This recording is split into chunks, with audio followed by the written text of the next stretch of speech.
Hello friends, welcome to my channel. Friends, आशा करती हूँ आप लोग अच्छे होंगे, स्वस्थ होंगे, मस्त होंगे। फ्रेंड्स, अगर आप हमारे चैनल पर नए आए हैं तो प्लीज़ सबसे पहले चैनल को सब्सक्राइब कर लीजिए और बेल आइकन को प्रेस कर दीजिए। आज की हम अपनी वीडियो में विजय एकादशी के बारे में जानेंगे, शुभ मुहूर्त और तिथि के बारे में जानेंगे, साथ ही जानेंगे इसका क्या महत्व है। फ्रेंड्स, हिंदू धर्म में एकादशी पर्व का विशेष ही महत्व है। एकादशी व्रत के दौरान भगवान श्री हरि विष्णु की पूजा की जाती है। भगवान विष्णु की पूजा करने से सभी मनोकामनाएं पूर्ण हो जाती हैं और हमारे सारे कार्य पूरे हो जाते हैं। जीवन में सुख समृद्धि आती है।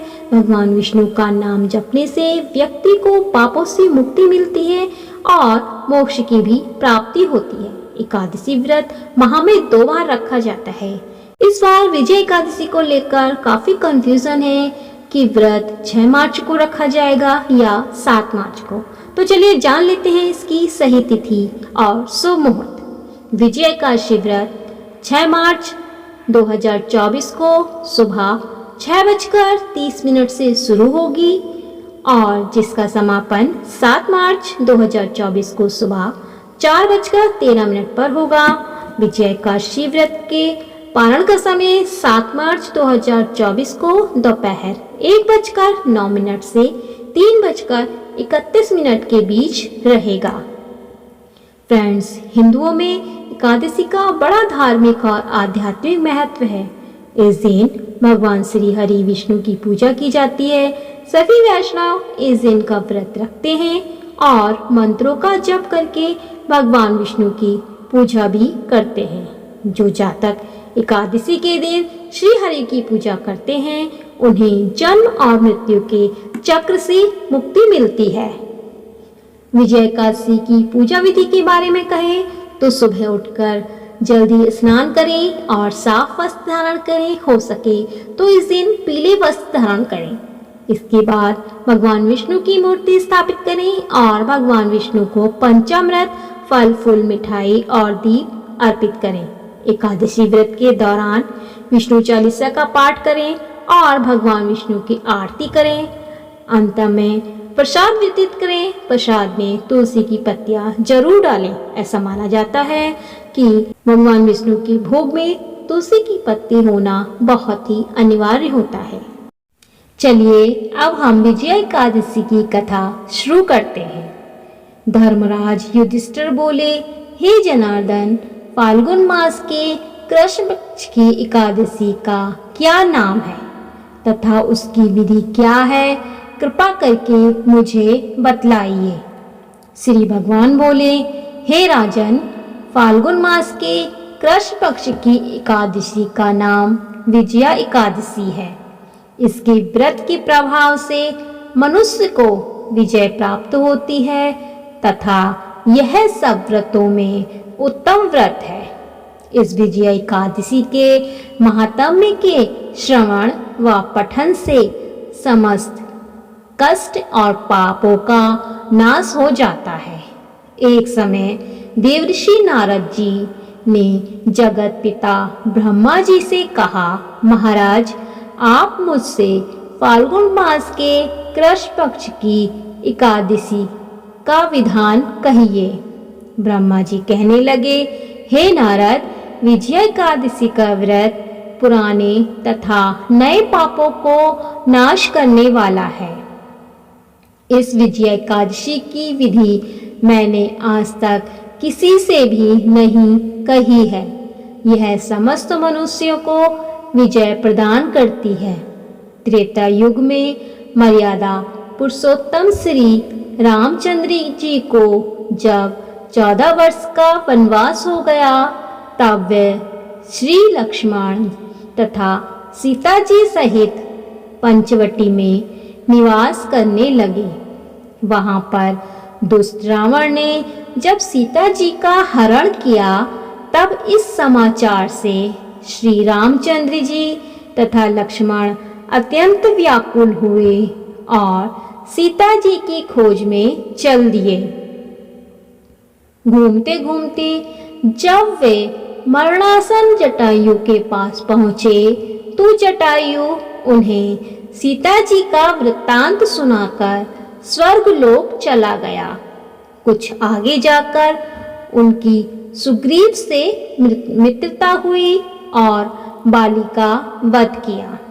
हनुमान जी ने लंका में जाकर सीता जी का पता लगाया और उनसे श्री रामचंद्र जी और सुग्रीव की मित्रता का वर्णन भी किया।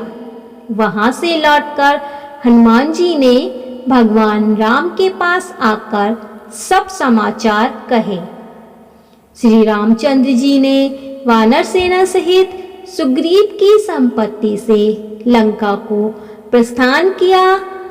जब श्री रामचंद्र जी समुद्र से किनारे पहुंचे तब उन्होंने मगरमच्छ आदि से युक्त उस अगाध समुद्र को देखकर लक्ष्मण जी से कहा कि इस समुद्र को हम किस प्रकार पार करेंगे। श्री लक्ष्मण जी ने कहा, हे पुराण पुरुषोत्तम, आप आदि पुरुष हैं, सब कुछ जानते हैं। यहाँ से आधा योजन दूर पर कुमारी द्वीप में वक्दालभ्य नाम के मुनि रहते हैं।